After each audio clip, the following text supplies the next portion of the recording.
ఈరోజు సూర్యాపేట జిల్లా కోదాడ సబ్ డివిజన్లోని కోదాడ రూరల్ సర్కిల్ ఇన్స్పెక్షన్ చేయడం జరిగింది.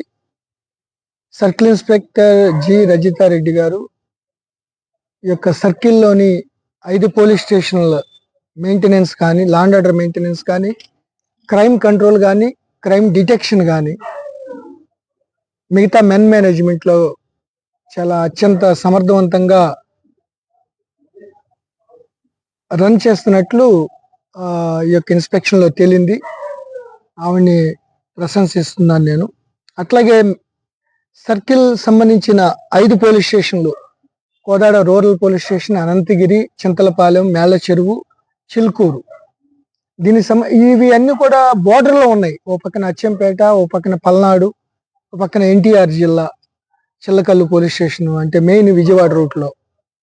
So lot of vehicular movement ఉంది.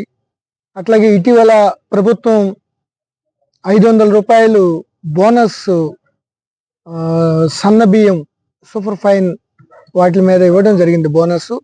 దాని మీద వేరే రాష్ట్రాల నుంచి ఇక్కడికి ఎక్కువగా వచ్చే అవకాశాలు ఉన్నాయని చెక్ పోస్టులు పెట్టడం జరిగింది 3 సార్లు. సో చాలా వెహికల్స్ రావడానికి ప్రయత్నం చేసినా వాటిని పోలీస్ శాఖ మిగతా డిపార్ట్మెంట్లో కలిసి వెనక్కి పంపించేయడం జరిగింది. తద్వారా ఇక్కడున్న రైతులకి ఎటువంటి ఇబ్బంది కలగకుండా ఏదైతే తెలంగాణ ప్రభుత్వం ఇచ్చే బెనిఫిట్స్ వీళ్ళకి అందేటట్లుగా పోలీస్ శాఖ కృషి చేసింది. అదేవిధంగా ఏఓబిలోని సీలేరు, మల్కాన్గిరి, కోరాపుట్ జిల్లాల నుంచి ఈ గాంజా ఇదివరకు చాలా ఉధృతంగా వచ్చేది. సో చెక్ పోస్టులు ఇటు గవర్నమెంట్ అటు గవర్నమెంట్ కూడా చాలా కఠినంగా వ్యవహరించడం వల్ల చాలా వరకు తగ్గిందని చెప్పొచ్చు. అయినప్పటికీ కంప్లీట్ ఫోకస్ దాని మీద పెట్టడం జరిగింది.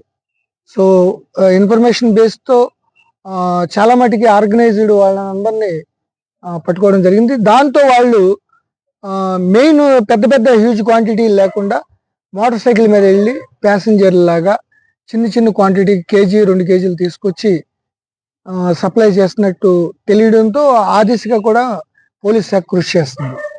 ఇంకొకటి, ఇక్కడ బోర్డర్ జిల్లా అవటం, అదేవిధంగా మిర్యాలగూడలో రైస్ మిల్స్ ఎక్కువ ఉండడం, వరి ఎక్కువగా ప్రొడక్టివిటీ, ఉత్పాదకత చాలా ఎక్కువ ఉండడం వల్ల, ఉత్పత్తి ఎక్కువ ఉండడం వల్ల ఈ యొక్క పీడిఎస్ రైసు మిగతా విషయాల్లో కూడా దందాలు ఎక్కువ నడుస్తున్నాయి అనేది కూడా ఉంది. ఇటీవల నరసింహరావు, జగదీష్ ఖమ్మం, ఆంధ్ర సంబంధించిన వాళ్ళు 2 పీడీ యాక్ట్ కూడా పెట్టడం జరిగింది. అయినప్పటికీ పోస్టులు బోర్డర్ కాబట్టి అటు నుంచి వచ్చే గాంజా, వేరియస్ అది స్మగ్లింగ్ సంబంధించినవి, ఇటు నుంచి పీడిఎస్ రైసు, అటు నుంచి వచ్చే ధాన్యం, ప్యాడీ, వీటి మీద పూర్తి నిఘా ఏర్పాటు చేయడం జరిగింది. సర్కిల్ మరియు పోలీస్ స్టేషన్ మాత్రం చాలా పర్ఫెక్ట్గా మెయింటైన్ చేస్తున్నారు. డిసిప్లిన్ మిగతా విషయాల్లో, క్రమశిక్షణ విషయాల్లో చాలా ఖచ్చితమైన ఇచ్చింది. ప్రజలందరికీ అందుబాటులో ఉండాలి, రౌడీలు, నేరస్తుల పట్ల చాలా కఠినంగా ఉండాలని క్లియర్ కట్గా ఇన్స్ట్రక్షన్స్ ఇవ్వడం జరిగింది.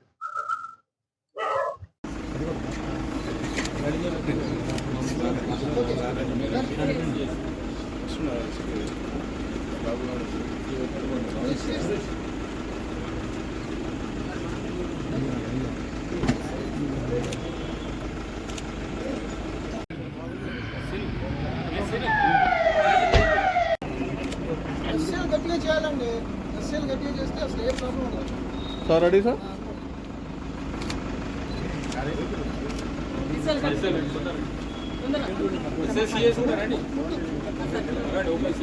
రోడ్డు